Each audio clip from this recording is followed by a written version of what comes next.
Welcome to another episode of the Dentology podcast, where we discuss the business of dentistry. In this podcast series, we'll be discussing all the non-clinical aspects of dentistry, from goodwill values, finance, marketing, how to buy and sell a dental practice, mindset, through to where you can invest your money in team management issues. My name is Andy Acton, and I'm joined by my co-host, Chris Strevens. Let's jump straight into it. So welcome to the latest episode of Dentology, the Business of Dentistry podcast. And today our guest is Mahmood Mawjee. Mahmood is a dentist, a motivational speaker and a coach. Welcome, Mahmood. How are you? I'm awesome, man. Thank you very much for the invite. Oh, no. Good to see you, Mahmood. It's lovely to see you. It's lovely to see you. Just to start with, can we just kind of roll back to the early years? Because we see this super positive, highly motivated guy today. But what was Mahmood like as a kid? You know, when you were running around in your shorts and kicking a football with your friends at school, what did Mahmood look like back then? Awesome. First, thank you very much. Thank you very much for that. You know, back in the day, when I was younger, I had this awful stutter. And I found it very hard to speak in front of people. So when I was around friends and that, I could speak pretty well. But when I was in front of people, like in front of more people, I had a very, very, very bad stutter. It influenced my childhood a lot. I didn't have much confidence when I was younger. People used to take the mick out of me a lot because I couldn't speak. Teachers used to pick on me as well and make me the guy who they wanted to speak in front of everyone because it made everyone laugh. And so I just thought that was going to be part of life. And I just learned to live with that. You know, I didn't have that much confidence when I was younger. I had some, and there were like those bouts where some days do better than others. But generally, my stutter held me back a lot. I didn't like who I was when I was younger a lot, just because of the amount of bullying and all of that. And a lot of it came back to my stutter. And also when I was younger, even now I've got a husky voice. And when I was younger, I looked at it in a very bad way. And so I was embarrassed by it, really. And people would comment, "Oh, you've got a husky voice." And I would take that in a very negative way. And say, "Oh, have you got a cough?" And I didn't like the way I sounded, didn't like the way I looked. And, you know, from when I was younger, those things hit me a lot. And it's funny, isn't it? I was going to say, people make those little comments. It might just be a one-liner or something. And we carry it around in a backpack for the next 10, 15, 20, 30 years, don't we? It just sticks with us. Always nonsense, that phrase. Sticks and stones might hurt my bones, but words will never hurt me, and that's bollocks. Yeah. Words hurt you the most. Words hurt you the most, yeah. So that's how it was. It's fascinating, isn't it? When you were saying that, Mahmood, I've known you for a long time, and I had no idea about that. And it just made me think of, do you remember that TV show where it was like up in Leeds or something, and they were showing education, and they got this young lad who was obviously like you. He couldn't speak in front of people. He had a terrible stutter, and they got him to his confidence, and they got him to read something. And if ever you can find it on YouTube, basically the audience is crying, the teachers are crying, the classmates are crying because he's overcome this adversity. Yeah. It's a very magical little clip of video on YouTube. But as soon as you were saying it, I thought, one, I never knew that. Two, you'd never know that. Okay. And three, wow. Yeah. So what was the thing? Was there a moment? Was there an impetus? Did somebody draw to your attention the stutter that resulted in you wanting to make that change? Did the change come from within you? Did you see it as something that was holding you back? I remember once, and I talk about this on stage at the moment, that I had a teacher called Mrs. Edwards. She was my English teacher. I didn't like her much. She didn't like me much. And she used to be my English teacher as well. And like every few weeks, there used to be a knock on the door at school, and then she used to call me out because she was my speech therapist as well. And then everyone used to know that I used to have speech therapy. You know, when you're younger, you don't really want to stand out. You want to blend in, right? When you get older, you want to stand out. That's how it works. So, and then I remember, so because she was my English teacher as well, one day we got in class and she shouted, "Mahmood, start reading, you know, Shakespeare, page 42. And I opened the book and I started reading, but I couldn't. And I was like, which is what happens when you're nervous. And then everyone starts laughing in the class. And that day got really bad that I just ran out of class. I started crying. And I just ran out of school, went home. And I kind of made a promise. And I said, you know what? I'm going to find a way to get out of this. You know, back then, even now, if you type in how to get rid of a stutter, it's impossible. Like doctors say that if you've had it for 2 years, you can't get rid of it. And so I had it my whole life.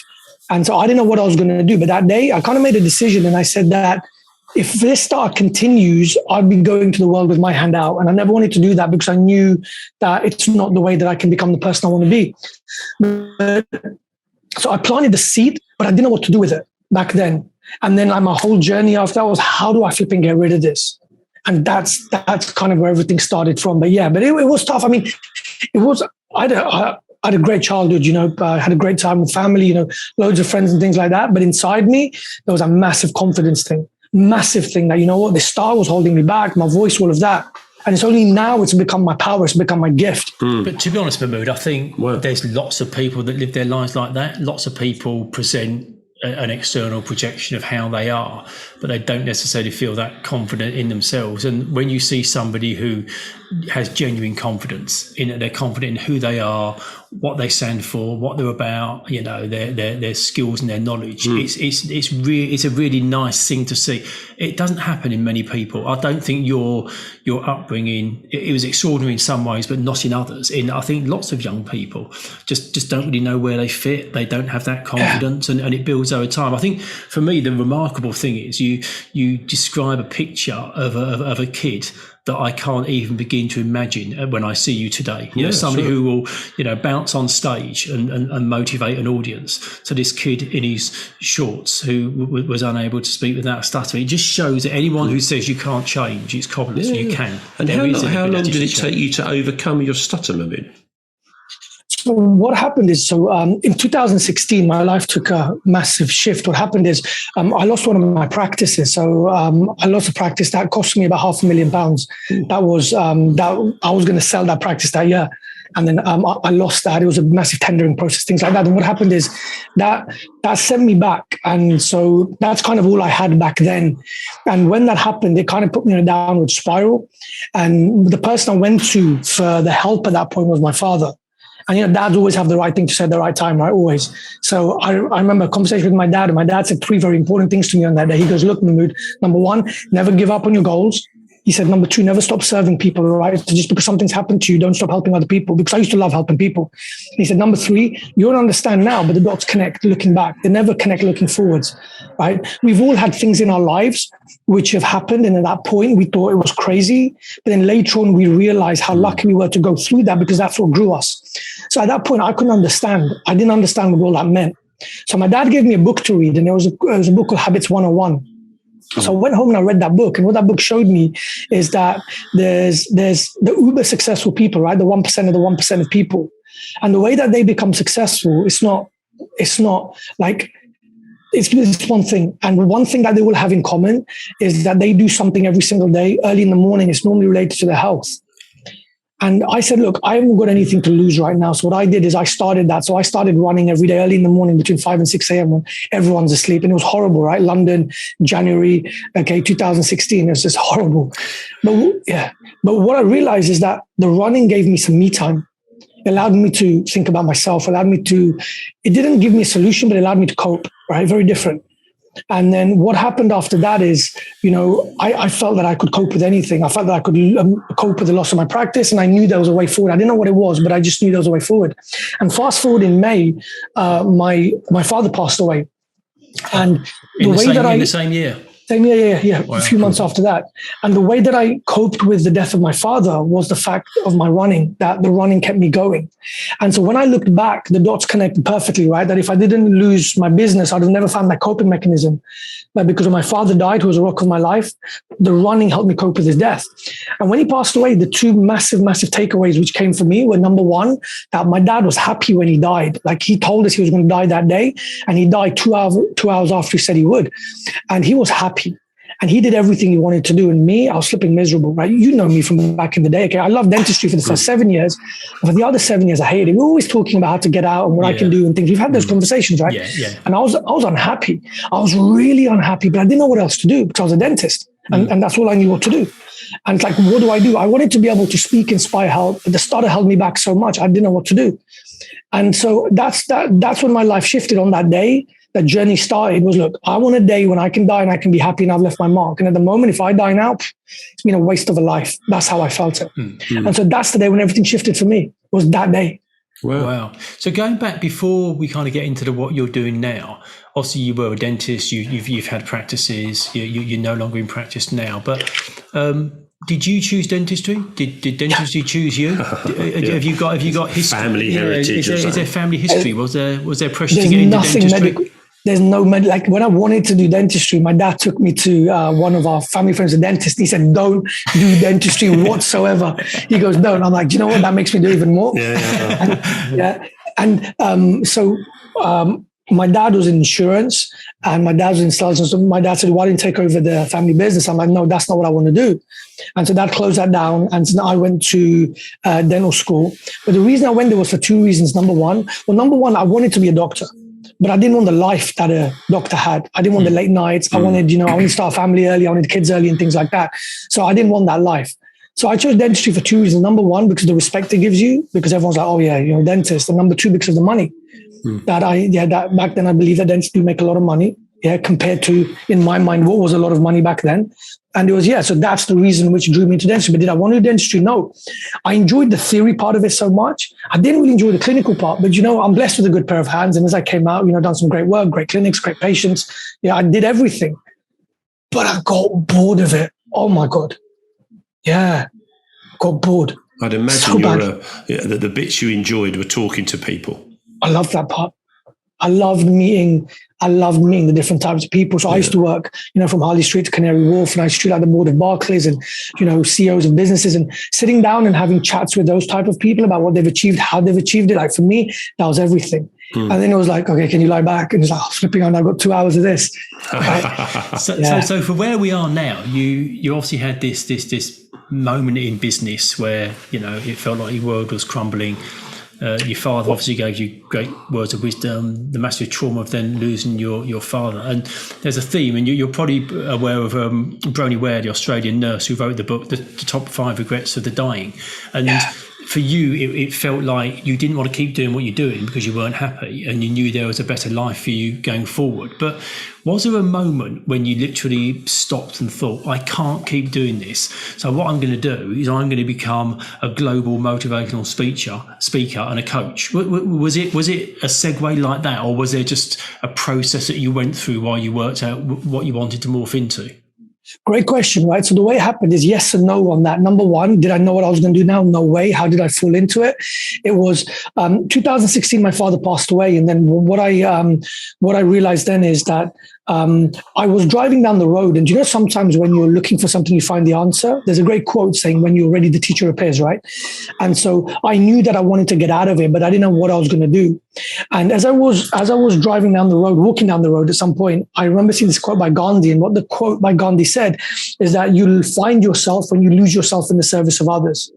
And I loved that quote, and it hit me hard, and it gives me the chills right now talking about it. That what that made me realize is that the way that I really find myself is when I give something to someone which I love myself.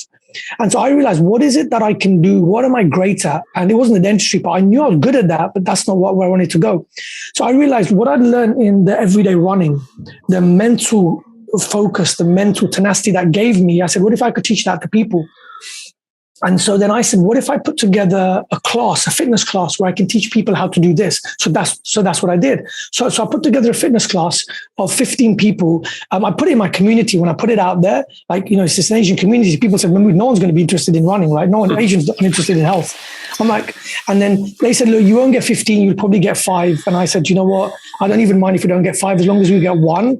Because I live by this thing where, maybe you can't change the world through one person, but you can change the world for one person. Mm-hmm. So he was like, "Look, if I can change the world for one person, that's cool. I'm good with that." So I started that up. And at the same time, I heard this great story about King Arthur.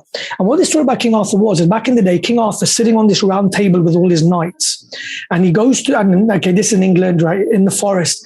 And he goes to his knights, "Go and find the Holy Grail." And they're like, "What do you mean?" And then he raised his voice. He said, "Go and find the Holy Grail." They're like, "King, we don't know what you mean. What is the Holy Grail?" King Arthur said, "Look, each and every one of you have your own holy grail in your life. For some of you, maybe your marriage. For some of you, maybe money. For some of you, maybe whatever it may be for you. But everyone has their own holy grail." And then they said, "Oh, King, well, how do we go and find that?" And what he said was fascinating. He said, "Look, go to the darkest part of the forest and start looking there." And that story went straight in me, right? And what did that mean? It means that if you want to grow, if you want to find your holy grail, you've got to go to the darkest parts of your life, right? So and most people, they don't want to go to those parts. They close them up. They don't want to talk about the things they don't want to talk about. They've closed them up. But that's where your gold lies, right? Back in the day, do you remember we used to see these cartoons of dragons, right? The treasure's behind the dragon beats the fire. You've got to get behind. You've got to get through the hardest part to get to the treasure. So for me, my treasure was behind the dragon. The darkest part of my life was speaking. So I said, there's 15 people who every week I'm teaching to get fit. What if I give them a talk? I said, maybe that's where my gold lies. So I started giving them a talk. So I used to give them a pump talk for 10 minutes every Sunday when I used to meet them. But it used to take me 8 hours on a Saturday to prep a 10-minute talk for a Sunday. And I did that for 1 year nonstop, every single week. Yeah. My family was like, what the hell are you doing? I'm like, this is something I've got to do. I have no idea where it's going, but I know it's going to go somewhere. And was that your first step forward into public speaking, talking to that group? That was the first time you'd spoken to a group of people? First time. I'd done a bit of public speaking before, but I remember standing up in front of a lot of people and the words wouldn't come out. And then I stopped. And so this was it. And then every time I went out there, I recorded it. And then I started putting on YouTube and Instagram and Facebook and other people. I remember seeing them on YouTube, actually. Back in the day, right? Yeah. And other people started watching it and they started calling it. And then that's how the journey opened up. So interesting. I think the thing that for me as well is that, so you did this and you did your exercise and you got this class, but at this point you still also owned a dental practice as well. Yeah. Yep. I think the phrase sort of balls of steel comes to mind. You sold your dental practice to pursue what has turned into your new life. For lots of people, that they would just see that as being an outrageous risk. To step away from a profession, you own a business, you have a life. Regular income. Yeah, all the things that kind of people often crave in their life. And suddenly you're like, I tell you what, I've got a better plan, I've got a better idea, and I'm going to move away. How did you kind of get from where you were to where you are? What was the thought process? Because I'm sure lots of people looking at it and think, that just, I couldn't do that. That just feels like a step too far. But you obviously did it. Malcolm X gives a great quote, and he said, what you don't hate, okay, you will begin to tolerate. And so for me, I feel a lot of people right now, they don't hate something enough to let go of it. Because when you really begin to hate something, you let go. Otherwise, you're holding on to it. Yeah. A lot of people are just, happy being unhappy along the way. And for me, it got to a point where this was now 2018. So I'd started speaking in various places. People started paying me to speak. It wasn't a lot. I'd started coaching people bit by bit, and I was charging a little bit, and I could see a bit of traction. And the place where it came to a head is that I was going into the practice. I remember it was 8:27. I'm always late in my practice, right? Because I never enjoyed it. I was always, and then I was always turning up late. And this was my clinic, right? So the night before, we were at hospital because my aunt, we found out she had pancreatic cancer, and so she was kind of on her last days. So mum's sister, and then so we were there on the Wednesday night in hospital, and the Thursday night I'm driving into work, and my mum calls me, and my mum said, "Mahmood, aunt's passed away." And the first thing which went through my head that day, at that moment, is it's not, oh my God, I've lost my aunt. But it's that, what? I don't have to go into work tomorrow because I've got the funeral to go to. Right? Wow. And that day was that day when I said, I cannot live this kind of life anymore. And that's the day when that was it. I said, I'm out. And I went to my business partner that day after work and I said, I'm out. I said, look, I'm selling or you buy me out. One of the two. And that was it. And that's the day that shift happened. And do you think that there's a lot of people out there then who are 80% towards where you ended up, but they always just end at a point of tolerance? They don't get to the point of hate. So they just have a life which they're not particularly pleased or enamored with, but actually the push isn't strong enough. It's easy to make a significant change. To make a decision. Make a change. Yeah.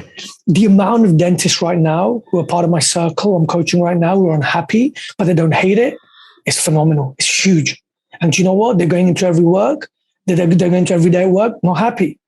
And it's like, my thing is, I can find your gift. I can find what you're made for. And I can build that into a business for you. And I can show you how you can earn flipping more than you can going into the clinic. Or I can show you a way where you can be happy at the dentistry. Most people think they need to leave. But a lot of people, they don't need to leave. They just need to be happier. Yeah, need to readjust their focus. Yeah. And I think that's a really important one, actually. Oh, yeah. You don't have to, jack everything in and go and live in a mud hut in Papua New Guinea to find yourself. You can actually do it where you are, but you need to find yourself and work out what your grail is, what your goal is. What your gift is. Yeah. Everyone, I truly believe each and every one of us has a gift. Yeah, and definitely. the journey of life is to find it. And I think the sad thing is, we obviously deal with lots of dentists at the end of their career when they're looking to sell their practice. And time again, people say to us, the bit that they still enjoy is the patient interaction. They enjoy the clinical dentistry. They enjoy talking to the patient, hearing their stories, improving their health, their well-being, their life, their smile and all that. It's all the other stuff. It's the business that kind of goes with it. And I guess dentists are highly skilled technicians, which isn't a natural thinking of you. That's not a natural segue into becoming a motivational speaker. So you've obviously been a dentist and now you do what you do and you coach businesses. Which is more fulfilling? Well, which part? Well, the dentistry or what I'm the doing dentistry. now? Were there elements of dentistry that you really miss? No. Is it a complete shift and you're happy to have that in your past? I don't miss the dentistry at all. I don't miss it at all. And I'm happy I don't miss it at all. Yeah. See, one of the things which you said about dentists are highly skilled people. See, I look at it in a different way, right? Everyone I know who's gone into dentistry has gone in because they care about people. End the story, right? We're part of the caring profession. And that's what we're told at uni, that if we're part of the caring profession, we come out and we're put in a flipping box like we're in prison. Sometimes there's no windows in there. And it's not about people. You don't even have time to talk to them. Right? When you're on the NHS mill, number one, you don't have time to talk to people. It's all by numbers, right? You get paid so little, which means that, like your confidence just whacks it out of you. And, you don't value yourself anymore because when you've learned something for 5-6 years and then you do a filling and you get paid like 20 quid for it, it's like, really? I could have more in Tesco's. And then it's like, you lose what you actually went in for. And for me, that's why a lot of people become disheartened early on. So there's two. So either look after people who are at that end or the other end, you really want to smash it and they're doing so well. And in this end, what it is, people are unhappy because they came into the profession for a different reason. And lost their love for it, really, didn't they? Yeah, because they're not doing what they wanted to do. They'd love to be able to have one patient in the chair, sit and talk to them, treat them, give them the options, right, which they need, and then do the best quality dentistry. People would be happy. And when you take people through the process, are there people who are better informed, heightened levels of confidence? They can see a way to make a significant change, but they just don't quite have that within them to make the change that's needed? Do they kind of go, I get it all, however, when push comes to shove, is it really that bad? And do they just kind of keep treading that trodden path? Or do people generally really step up and step out and do something significantly different? By the time they come to me, they're ready for change. All that stuff happens beforehand. And then when they pick up the phone, they send that DM. It's like, Mahmood, I need you. Right, what would you say the typical run-up is? Because we have a thing that when people come to us to sell their dental practice, quite often they could have been thinking about it for anywhere between 3 months and 2 years before they pick up the phone to us. Is that similar in your world? Have people been carrying this baggage around with them for a long time before they start to have a conversation with you? I think most people think they can brush it off. I think most people think they'll go on holiday, they'll change practice. And then they try all of that and they realize things aren't getting any better. Get divorced, and then it's marry again. Yeah. And it's like a lot of people like, Mahmood, I've been watching you for a year. And I decided, I'm like, why are you waiting for a year? It's like, it's just what it is. But there are some people who, like, I've had people call me and say, Mahmood, I need you now. Otherwise I'm going to do something really bad. And it's like, okay, cool. So it's like everyone waits until that tipping point. And we're all like that, right? Like, we all wait until that point. Yeah, we're last-minute.com people generally in life. Yeah, yeah. That's true, isn't it, really? Because I suppose if you weren't, then you'd be in control. Yeah. Because there needs to be that final thing that says, flip, it's broken, or flip, I need a change, or something's got to happen. Because if you planned it yourself, then you'd be in control. So therefore, you probably wouldn't feel like that. Yeah, no, absolutely. Absolutely. I really do feel that each and every one of us can wake up every morning being happy, having a spring in our step, being up at 4, 5, 6 a.m., whatever, and just being happy and loving life. I really do believe that all of us can do that. But how many of us are willing to give up what we have now in search for that? That's the question. And I think in many ways, people, just sort of bringing it back to kind of money. I'm a firm believer. I don't think it really matters what you earn. I think it's what you spend. And I think for so many people, they get to a stage in their life where they've built this world around their business, their income, whatever it might be.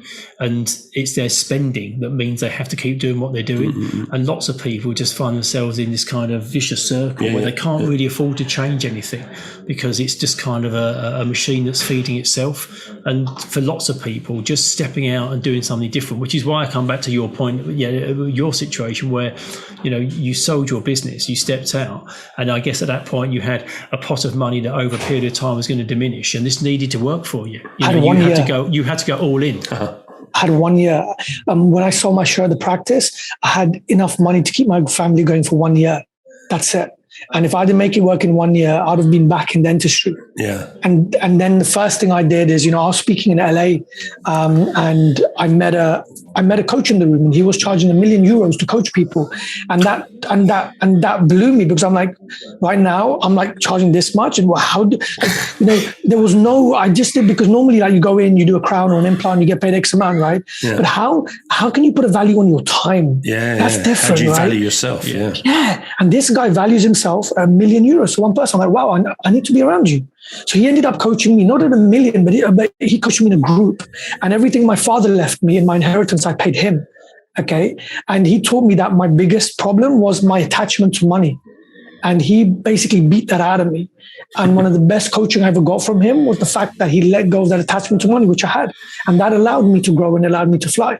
But yeah, I'd 1 year to live. And if I didn't make it work in that 1 year, I'd have been back in dentistry, back to zero. That's quite a smart sales tactic, isn't it? To teach people that they shouldn't be so attached to money. Exactly. So you give the money to me, and then you're not attached to it. I've got it. But it clearly worked, though, didn't it? You made an investment in yourself, and would you say that was critical in the shift from where you were back then to how you valued yourself and how you've developed your proposition? If I did, if we talk on a financial level, right, like I'm earning about 15x compared to what I did in dentistry, right? 15x what I used to earn then, maybe even 20x to what I used to earn in dentistry. And a lot of the people I've taken on the journey, they 5, 6, 7, 10x what they used to make in dentistry. And these are principles and all sorts, right? Mm-hmm. And the thing is, one of the biggest things which I find is that, we have an attachment to money. We do. And a lot of us, we don't, and the system of dentistry sometimes, it just devalues us when it comes to money. So at that point, that was, one of the biggest lessons I learned. That for me, like every kind of £1,000 I'd get, I'd hold on to my savings, the mortgage account, or this or that. But for me, it's like, when you learn to let go of it, 10 times more comes back. Or when you put it in yourself, when you can how much can you value yourself? I always say, life isn't linear. You can learn in one day what would take other people maybe 20 years to learn. And it was that one day which changed everything for me. It was like, And when you're around people who are playing a much bigger game than you raise your game. Yeah. So being around people like that allowed me to see a bigger picture about where I could now come in and help people like me, so no one has to go through what I went through. It's fascinating, isn't it? That encounter with that guy. And when you went to Los Angeles, this was within your first year, you were funding that, you were needing to, basically. So that kind of commitment and belief in yourself that you can make it work and it's worth the investment. And investing. Andy, I used to sit outside my practice crying, not wanting to go in. It was that bad, right? So I had no other choice. I'd have rather gone to Tesco's. I'd rather worked in Tesco stacking shelves. And I was very good at what I did, but one of the biggest value systems we have inside ourselves as humans is we want to be able to grow, right? We want to grow and then be able to contribute beyond ourselves so that we can leave something for people when they're not around. For me, I wasn't growing. Some of the dentists I'm with, they love what they do, and that's hats off to them, and they're growing so much and they're adding impact and they've got academies and they're mentoring. Brilliant, great stuff. But for me, I felt like I wasn't growing. I was stuck. I was stagnant, like I had a glass ceiling. Every day I used to go in and I used to have this conversation with God in my head saying, do you know what? I'm so thankful for putting me here, but I don't want to be ungrateful, but I need you to get me out of here. And it's that constant battle in my mind that, grateful versus contentment. Where do you sit? And people used to go to me, Mahmood, man, you're motivating people. Motivate yourself to get back into work. I'm like, oh, you got a point, right?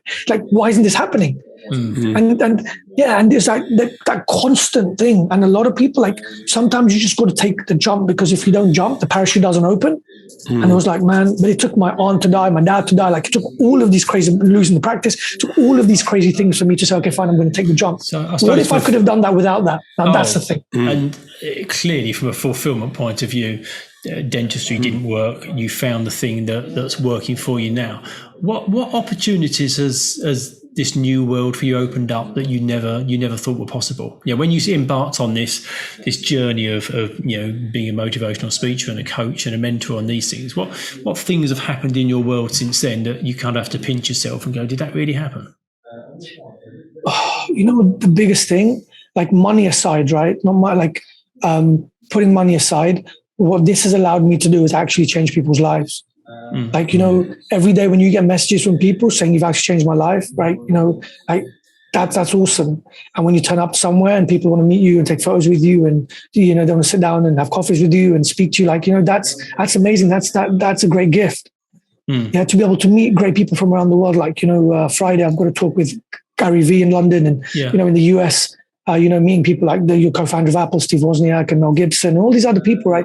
It's allowed me to meet people who possibly I'd have never met in my life. And it's allowed me to, so my goal in life has been to be a billionaire, but that's not to earn £1 billion, it's to touch 1 billion lives.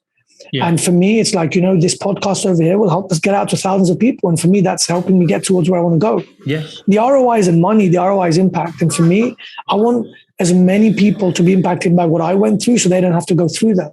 That's it. They don't have to come to me in my course, nothing like that. I just want them to know that the biggest regret in life is, number one, like living by someone else's opinion, and number two, by not doing the things you've always said you wanted to do. And what if you could just do that, right? What if you're unhappy, right? What if you just tried it? What if you just got out, right? We've all lived through our worst days because we're still here. So there can't be anything we can't get through. And I'm pretty sure, that we can get through. And what do the next 10 years look like for you? Where's this heading? The very big vision is, impact 1 billion people. But what's coming down the line that we can expect to see from you over the next few years? See, I don't think 1 billion people is a lot anymore because of the power of the media we've got. Right? Every person, I guess, most of us have got 1,000 friends on our Facebook page, right? So, each and every person knows 1,000 people, right? So we're 2 people away from 1 million people, and, 3 people away from 1 billion, something like that. So we're not far off that number. So for me, it's, I've got 2 goals. I've got a financial goal, because the money for me is very important. And I'll tell you why. It's not that what I want to do with the money, but it's the person it makes you. We had this chat, Andy, right? And I truly believe that, to be able to get to 7 figures, you've got to become a totally different person. You can't wake up at 9 o'clock. You can't do the things you do. So money is, for 2 reasons. Number one, it builds you as a person. For you to become a 7-figure person, that's a crazy kind of person. You really create. Not many people will be able to do that. So for me, it's, the 8, the 9, the 10 figures, right? That number 2, the more you have, the more you can give. As I say, it means you can give away. That's, I think, is the generous spirit is really important. To be able to give. So it's not what you can have, because there's only so much you can do for yourself, right? And then after that, it's not about that, but it's about what you can do with it. So there's that financial part, and the bigger part for me is impact. I want everyone to know about me before I die. I want to have a busy funeral. I want people to miss me when I go. I want people to remember me when I'm not here. I want them to go back to my YouTube channel, my Instagram page, and watch the stuff that I've put out. And that's the reason that I put out what I do. And for me, that's really what I want to do. And I want to make sure that people don't suffer. It's quite interesting. Egyptian rulers. I read this thing about Egyptian rulers, and they say that you are never forgotten until someone doesn't repeat your name. And that's why when they did succession, they would always, in the hierarchy, repeat the previous pharaoh's names. So those pharaohs were never forgotten. And they said that when your name is no longer spoken, that is when you are forgotten. I think it's a really, really powerful sort of, because that's what you're saying. You want to make your mark so people will remember who you are. I think it's brilliant. And also, I suppose the other thing, I love history, Mahmood. There's in the Roman emperors and conquerors, they would have a slave next to the Roman emperor saying, "You're only a man. You're only a man." you're only a man, so as they wouldn't feel themselves get so self-opinionated. I think it's great to have that focus, to want to be great and believe in yourself, but realise in reality you are just a man, as be your motivational speaker, touch a billion people. But at the end of the day, you're Mahmood, who started off with this, stuttering kid at 8 years old, whatever it is. I love that. That's so true. Yeah, that is so true. And, the stats show that most people have forgotten like 2 months after they die, not by the family, hopefully, right? That's harsh. But generally everywhere. Yeah. And, and these days with Facebook, Instagram and things like that, I mean, I believe that's where legacies will be built. It's no longer photo albums, right? It's no longer pictures, whatever, but this is where people can come listen to you all the time. Mm-hmm. Like I listen a lot to people who died a long time ago, but their words are golden, right? Yeah. Now, imagine if someone could be listening to this podcast 100 years from now. It'll be on a different platform somewhere, whatever, when we're not here. But imagine how many people it could help. And for me, that's awesome. It's quite nice. I'd never really thought about that creation of a library of work as a legacy, which is, upload your content, upload your messages. Because it's there, isn't it? I've never really thought about it. That are important. And you don't know the impact it's going to have down the line. People, we were saying about that thing about the power of words. Somebody listened to a 30-second excerpt from something and it just changed their path for the better and they had a better life as a result of it. That's a powerful thing, isn't it? And I think the beautiful thing, you must get it, Mahmood, in when you identify, you can say the same thing to 3 different people, but 3 different people take it totally different takes on the one thing you've said, because it depends where you are when that is said to you. And I must have, I never really thought about that legacy thing. As you say, you got your YouTube channels that in days in the future it will still be there, and people will look at it and it will resonate with someone. It's got to resonate, hasn't it? It's unbelievable.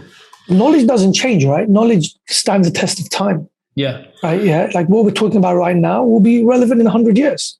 Yeah. Well, we were talking, weren't we? We were laughing. It was a few months ago about management styles and all this stuff, and we said basically human beings have been the same for the last 10,000 years, or wherever it is. We all react in exactly the same way as we've always done before.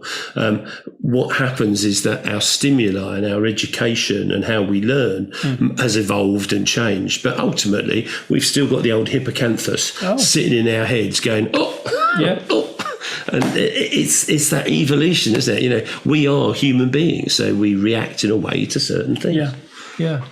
I'm delighted how it's going for you, Mahmood. I really am. That's brilliant. I think it's great. I think it's for you. It's obviously been a great journey. It's changed your life. I think it's uplifting for people who aren't happy doing what they're doing to see you as a shining light of there is another way of doing things. There can be a better, improved life, but people need to embrace and they need to change, which I guess is a large part of what you do. But I think it's a great story. What I should have said, Mahmood, at the beginning was I saw you do your slot at the dentistry show. Yeah, you were there. I was standing on our stand, and Mahmood, I mean, you must have had a totally full bunch of chairs with loads of people hanging around the outside, and the engagement that you got from the even, I don't know if you remember it, there was one bloke there who was looking a bit grey-haired and a touch grumpy because he was very very sort of like closed, but I noticed by the end of it this guy was taking part and engaging, and I thought that was a real, for me, the credit that you got from, because there were some young funky guys who were really getting into it, and there was this old sort of guy who was sitting like this, and it was almost like, well, come on in, teach me, motivate me, I dare you to motivate me. And at the end of it, this guy was like joining in, and I thought, and that was only was that 20 minutes, 30 minutes or something? Yeah, it was about 20 minutes. So for me, I mean, on that point, if I can say something on this, I totally believe, like us as dentists, it's all about impact. And when we can create that impact very, very, very quickly, we build up trust in people. And so it's like, you have 20 minutes. And it was uncomfortable doing the stuff I did. But for me, it's how do you network a room in the best way? And it's get on stage and, put on a show where everyone wants to come and talk to you after. And so, like, there's a lot of dentists out there, for example, right, who aren't very comfortable getting up and speaking. And I feel everyone should. And so a lot of my time is spent with these dentists, turning them into great speakers, because that impact is huge. And see, there could be people across the world, right, who could fly in to see a particular dentist, for example, right? And the only way they can reach them is through social media. And if you're not comfortable standing up and speaking on stage or on social media, whatever, you'll never reach those people.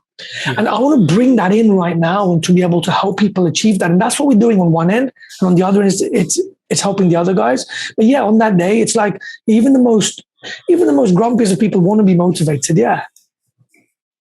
It just made me laugh. I just thought in such a short time span, you'd got a gentleman who wasn't going to engage, and it was entertain me, engage me. And at the end of whatever it was, 20 minutes, 30 minutes, he was engaged. And how amazing if he went away from that and reflected on it and thought, well, yeah, actually, perhaps I could, make a few tweaks and changes. I could learn something at 60 years old or whatever. I could do something and go about it. 60 is young these days, isn't it? It is. Yeah, exactly. Boy, is it? Yeah. Nearly there myself, so definitely. Chris has to keep believing that. Mahmood, I've had an absolute blast. It's been fabulous. It's been brilliant. We always finish up just by asking our guests a couple of questions. We always ask the same question because we're interested in the consistency of the responses. So we always ask weirdness. Yeah, you get some funny responses. But if you could be the fly on a wall in a situation, if there was a scenario playing out, and you could be a fly on a wall and watch what was going on, where would you be? No, I'd be. Let me give you a scale, right? So there's two ends I'd love to be if I was a fly on the wall, right? Now, number one, I would love to be a fly on the wall in the boardroom where Elon Musk is. Okay, number one, that's the first place I'd love to be, right? Because someone with that level of thinking who can take on not just the world but outer space, I want to know how that guy makes decisions. I want to know what drives him. I want to know how he gets rid of all the fear he has. What if your thing blew up? I want to be around someone like that. I would love to be around. Okay, that's on one end, the really inspiring bit. The other place, when you ask, I know this sounds really crazy, but I would love to be a fly in the plane when those planes hit 9/11. And the reason for that is for me, everything's about human psychology. And I would love to be able to understand what makes someone believe that they're doing the right thing when they're actually doing the wrong thing. And what it takes for someone to go through that. Because my thing is, if I could understand that, maybe I could stop it. And so to actually be there and understand what was going on and how can someone think they're actually right to crash a plane. Belief that I was doing something that was okay. Because they believed in it 100%. They're like, I'm doing the right thing. Now, where do you have to get to mentally to be able to believe that? For me, that is if I could tap into that, wow, imagine how many lives you could change. How many lives you could stop being lost. So I know it's a massive spectrum, but that's right. I think I'd be very surprised if we're going to get that answer from anybody else. I'm definitely surprised. I'll let you know if we do. And then the last one is, if you could meet somebody, if you could sit down and meet somebody, who would you pick out of the either the 7.5 billion people we've got on the planet now, or the billions that have gone before? Who would you like to spend some time with? I'd like to spend time with the same two people, Elon Musk and the guy who blew up the Twin Towers. Right. Seriously. To be able to understand what goes on in the mind like that. Because when you can understand that differential between those two, I think you win at life. And for me, it's about understanding psychology so well that you can save people's lives, that you can actually stop them doing crazy things. And I want to know what drives someone to do something so crazy. What has to happen to them for them to believe something like that? And on the other end, being with someone who can actually, who can have a plan that let's get out there on Mars and to actually put that together and take every single fear out of the way. It's wow, imagine that. For me, that spectrum, those two people. Brilliant, Mahmood. Like I say, I always enjoy our conversations. I think you're a fascinating guy. Thank you very much for the invite. Things you've done and your approach is relentless. You absolutely go all in on everything you do, and I think a lot of people can take something from that. Thank you so much for the invite. Appreciate your time. Cheers, Mahmood. Keep well. Cheers. Thanks very much. Mahmood Mawjee's an interesting chap, isn't he? Fascinating. I tell you what, how long have we known him? Well, a good number of years. No idea about that story about the stutter. No. You wouldn't even know. Which in many ways is testament to how far he's come, how far he's changed. I don't know if recover's the right word, but there's been such a dramatic change. You don't know. And he's moved so far away from it it's not part of him anymore. I tell you what I thought was quite fascinating was he has got a distinctive voice, and we've always talked about his distinctive voice. And when at school he was ridiculed for his distinctive voice, I think it's now a distinctive that people go, oh yeah, mummy. It's a fantastic, isn't it, how that transitions from, it's funny how from one to another. I was like, as a kid, husky. He saw that in a negative way, but actually, a lot of people think husky is quite an attractive. When you talk to Mahmood, you remember who he is. Yes, that's right. And not disrespect to him because he says great content, but you'd remember his voice if nothing else. I think the thing that stood out sharply for me was his ability to use and reflect on what had gone on in the past, and when he said that the dots always join up backwards, not forwards. In that, when you look back, it's easy to see the things that have happened in your life that have got you to where you are.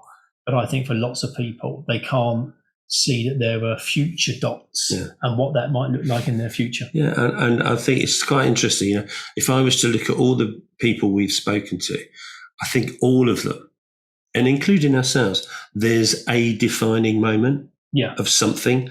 You didn't sort of like evolve into it. You sort of, something happened. Yeah. Whatever it might be, there's, I find it fascinating. Mahmood had his. I think if we go through all our other guests, there's been a moment when something has happened, something has dawned, they've seen the light, whatever you want to say, and that has then motivated.